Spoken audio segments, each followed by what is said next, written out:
Okay, now I hope we can get this right and not miss out anything.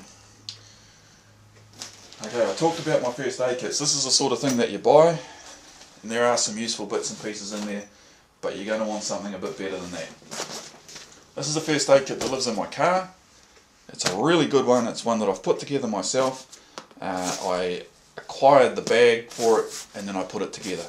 I can't remember where I got it from, but you can buy a similar bag, which I'll show you in a minute.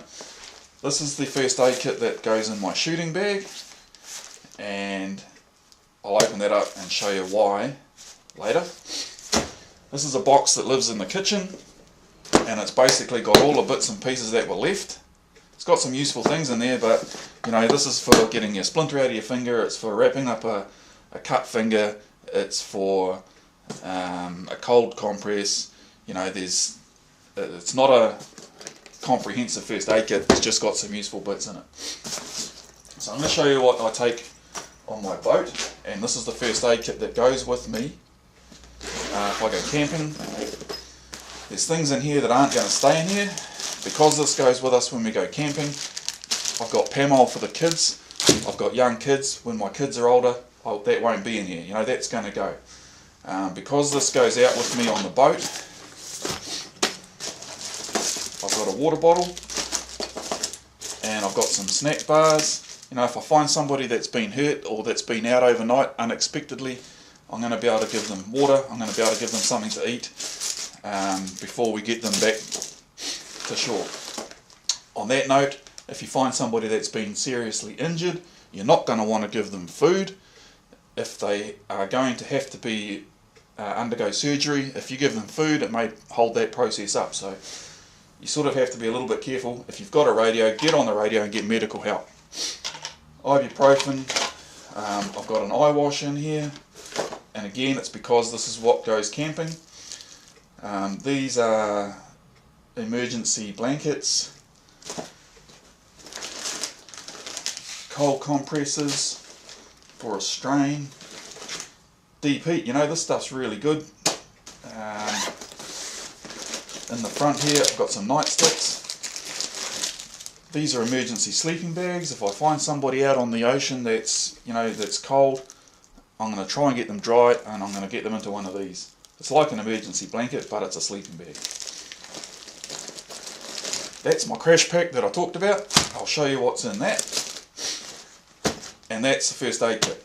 Okay, so this here is a chiller bag, like a picnic bag that I got from Bunnings. They're worth about $10 at Bunnings. They're really good for putting your first aid kit in. They're padded so they protect the stuff inside it. They generally have a decent sort of a strap, and they're big enough to put items gear in to take care of a lot of situations. Alright, so this is the first aid kit, and in here is your basic items. You know, I'm talking about your sticky plasters, your bandages, your antiseptic wipes, your little booklet on how to do it all. But again, you know, in here, these are what I call fruit salad or convenience items. You know, you've got some tape, and you've got some gloves, and you've got Panadol, and you've got irrigation fluid. These things are really cool. They're splinter probes. They come in a card of 5. They're a plastic thing with a really sharp little needle on them for getting splinters out, but again, they're not going to save a life, right? So when we want to look at, you know, we've looked at airway breathing, and we're going to look at circulation. If you find somebody that is bleeding out, has got an injury or a wound, that's what you want to grab, right? This is what I call a crash pack. I put it together myself.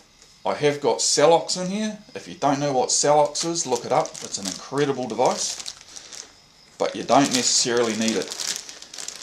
How do you stop bleeding? You stop bleeding with direct pressure for as long as it takes. How much pressure? When we did our course, the guy that did the course had the device that you use to wrap around your arm and measure your blood pressure. It's called a sphygmomanometer. It's got the padded thing that you blow up with the little ball, and it's got a little needle gauge on it. So what he did to show us how much pressure you need to apply to somebody that's bleeding is he blew the little bag up, and then you had to put your hand on it and push the needle up to 60 or 80 or whatever, you know, whatever your standard blood pressure was, right? So that simulates the heart pumping against your pressure.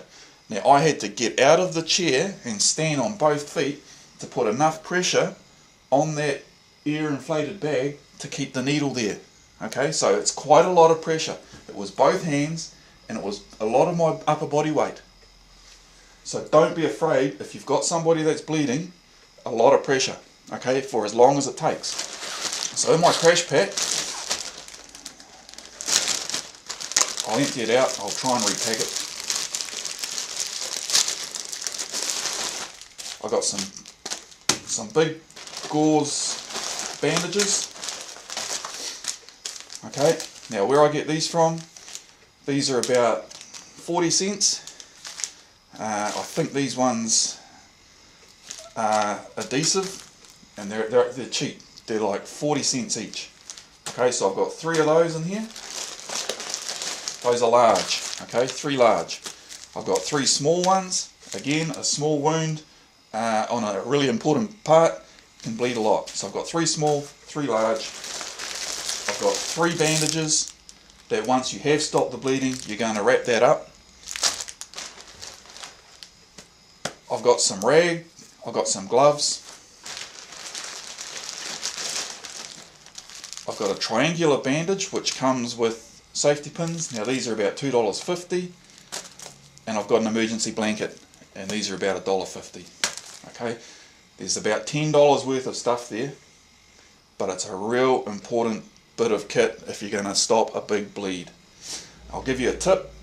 If you do use one, tear the packet, pull the bandage out, put the bandage on, and then put the packet on over the top. The plastic of the packet is going to help make that bandage last longer. It's going to stop the blood coming through. You know, if you've only got a smaller wound, wrap the bandage in half, put that on, and then put the packet around it as well, and then bandage it up. Okay, but to stop bleeding, it's direct pressure, and it's a lot of pressure. Okay, so that's my crash pack. Look up Celox, C-E-L-O-X, really cool stuff. It is expensive, but it's worth having. Okay, so that's the kit that goes with me in the boat. That's the crash pack part of it. That's what I want you to go and make. Okay, and then add that. You can buy this bag here for about $4. Right, this bag was about $10. So go and buy a small first aid kit from anywhere, then get a decent bag to put it in, and then make yourself a crash pack.